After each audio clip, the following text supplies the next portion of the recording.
Royal Oak is one of several cities all around the state of Michigan and Metro Detroit, up north, all over really, that has adapted its public space to allow restaurants to thrive even in the midst of this pandemic. Now, if you spend time in Royal Oak, you've seen setups like this. We're on Fifth Avenue right now. A portion of Fifth Avenue is actually closed for this purpose. But what you might not know is that Royal Oak actually made changes to allow setups like this to remain all through the winter.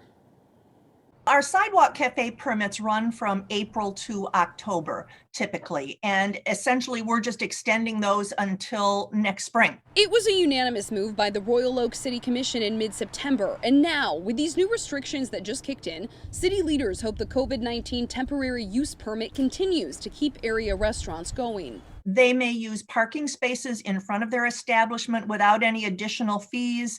We did close down 5th Street to accommodate a couple of the establishments there. Starting today, for the next 3 weeks, restaurants can only offer carryout or outdoor seating.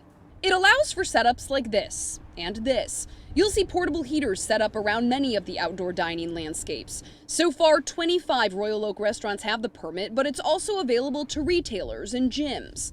Most of the permits that we have received application for have been tents or igloos, half domes. But it's not just about the next 3 weeks, says Andrea Brown, executive director for the Michigan Association of Planning. This survey shows how more than a dozen Michigan communities adapted their zones to fit the needs of the pandemic while keeping safety in mind. There's going to be a sea change now, I think, in how we manage our outdoor spaces. That includes utilizing public spaces that generally during the winter would sit dormant. Really, again, we're putting the onus on the end user to bring their concept to the city. Now, there's been a little bit of confusion, a little bit of a gray area as to what constitutes outdoor dining. You may have noticed a lot of setups like this, large tents or igloos outside. So we did check with the state health department. Our own Jennifer Ann Wilson actually explained this earlier in the week.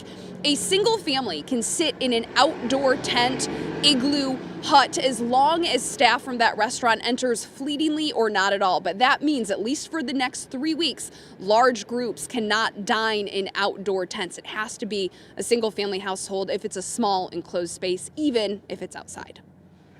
Well, Jen, in terms of enforcement, who makes sure that these businesses like these restaurants are following all these new rules? Well, Alicia, according to the Attorney General's office, that's going to be left up to county health departments and local police. The AG's office saying this week they hope those agencies do enforce this new rule. However, we've seen in the past not all local law enforcement agencies have enforced previous COVID-19 related restrictions. And just this week, the Livingston County Sheriff said he is not planning to enforce these restrictions. So that's something we're going to have to wait and see on. Alicia?